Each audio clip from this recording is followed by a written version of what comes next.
আসসালামু আলাইকুম রহমতুল্লাহ। প্রায় কি বলবো, আসলে সম্ভবত আমাদের মাদারীপুরে কতদিন 20 দিনের মতো, মানে লাস্ট 20 দিন এমন একদিনও বাদ যায় নাই যে বৃষ্টি হয় নাই। প্রতিদিনই কম বেশি বৃষ্টি হয়েছে, কিন্তু লাস্ট 3-4 দিন, গত 3-4 দিন যেই পরিমাণে বৃষ্টি হয়েছে সেটা পুরো রেকর্ড আর কি বৃষ্টি হয়েছে, সমস্ত মাত্রা ছাড়াই গেছে। ওই দেখেন কত উঁচু জমি, ওই জমিতে পর্যন্ত পানি বাইধা গেছে। পানি আর কি মানে এত পরিমাণে বৃষ্টি হয়েছে যে পানি কিন্তু নামানোর ব্যবস্থা আছে, তারপরও আর কি পানি জমে গেছে, যে রাত পর্যন্ত থাকবে, হয়তো বা কালকে সকাল পর্যন্ত নাইমা যাবে ইনশাল্লাহ। তো আমাদের সবচেয়ে উঁচু জমি হলো এইটা, এই যে দেখেন, এই যে এই জমিটা, এটা হয়তো এই গাছের কারণে ওই মাথা পর্যন্ত দেখা যাইতেছে না। তো এইখানে আমরা শসা রোপণ করছি আলহামদুলিল্লাহ। গাছগুলো মোটামুটি ভালোই বড় হয়েছে, আপনারা হয়তো ক্যামেরায় বোঝা যাবে না। তো এখানে মাচার কাজ শুরু করার দরকার ছিল আরও 2-3 দিন আগে থেকেই, কিন্তু এত পরিমাণে বৃষ্টি, আসলে বৃষ্টির মধ্যে কিন্তু মাচা কীভাবে করবো, গর্ত করবো, সেই গর্তের মধ্যে পানি হয়ে যাবে, বাঁশ শক্ত হবে না। তো আর কি এই কারণে মাচার কাজ করতে পারতেছি না। পরে যে এই পাশে আমাদের আরেকটা জমি আছে, এই যে দেখেন, এই জমিটায় করল্লা ছিল। তো এই জমিটাও আর কি সমস্ত কিছু পরিষ্কার করা হয়েছে, কিন্তু মালচিংটা উঠানো হয় নাই। তো এত কী পরিমাণে পানি দেখেন এখনও, রাতের মধ্যে নাইমা যাবে, কিন্তু দেখা গেছে এত পরিমাণ বৃষ্টি হইতেছে যে কাজ করার কোনো সুযোগ হইতেছে না। এই পাশে, তারপরে এই পাশে আরেকটা জমি আছে, ও যে দেখতেছেন ঘাস মারা ওষুধ দেওয়া হয়েছে, ওইটাও শসা লাগানো হয়েছে। ওইটার শসা, ওইটাও আর কি, ওইটা আর ওই যে ওই জমিটা একসাথেই লাগানো হয়েছে, 1-2 দিন আগ পিস। তো এই দুইটা জমিতেই আর কি মাচার খুব দ্রুতভাবে মাচা দেওয়া দরকার, নাহলে আজকে কালকের মধ্যে কিন্তু দেখা যাবে যে কালকে পরশুর মধ্যে গাছগুলো সবগুলো মাটিতে পড়ে যাবে আর কি, মানে এরকম বড় হয়েছে। দেখা এখন যদি মাচাটা দিয়ে দিতে পারতাম, গাছটা আর কোনো আঘাত খাইতো না, সরাসরি দ্রুত আর কি উঠা যাইত। তো কিন্তু আসলে প্রকৃতির উপরে তো আমাদের কোনো হাত নাই। বৃষ্টি আমরা চাইলেও বন্ধ করতে পারবো না, বা চাইলেও নিজের ইচ্ছায় আমরা এগুলা দিতে পারবো না। তো যাই হোক, আমরা দোয়া করতেছি আল্লাহ তাআলার কাছে 2-1 দিনের মধ্যে। পূর্বাভাস দেখলাম যে 10 তারিখের পর কিছুটা কমবে বৃষ্টি। তো 10 তারিখের পর যদি কমে, তাহলে দেখা গেছে যে আরও 1 সপ্তাহ লাগবে হয়তো এই মাচাটা কমপ্লিট করতে।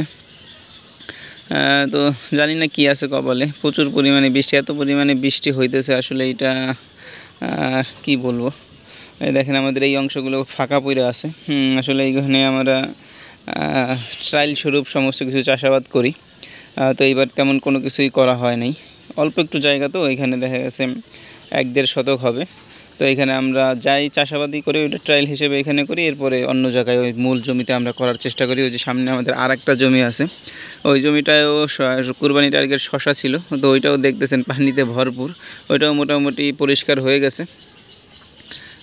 তো ওইটাই আমরা করল্লা চাষাবাদ করার চিন্তা ভাবনা করছি আগামী। ওইটা কমপ্লিট করতে করতে আরও 15 দিন লাগবে, পানি নামবে, তারপরে মালচিং উঠাবো, সার দিব, তারপরে একটা ড্রেন করতে হবে।